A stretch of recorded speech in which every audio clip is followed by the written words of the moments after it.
Hi, my name is Graham Smith. I'm the Professor of Politics at the University of Westminster, the Centre for the Study of Democracy. I've been very excited by this conference, and it was a real pleasure to be invited to come and reflect on the themes that have emerged during the 2 days. I guess my main thought or my main insight is about the way that transparency is being conceived and theorised. The title of the conference is Disclosing Sustainability. And I think most people have thought of transparency as the disclosure of information. I think this is an important way of thinking about transparency. For many people, their way of thinking, or many of the papers, their way of thinking was we can release information, and that information will help to achieve certain environmental outcomes. For me, I come from a democratic theory perspective.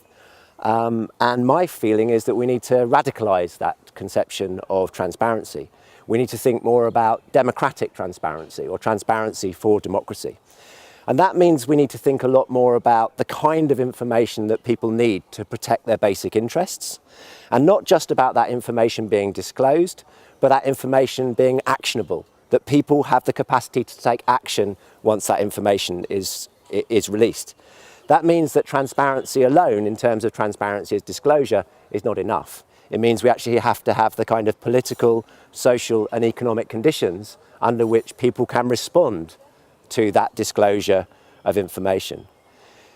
I also think that way of thinking about transparency is helpful because we start to think about transparency as dialogue, as transparency through which different actors, some of them powerful, some of them less powerful, have to explain and articulate and defend their structural position.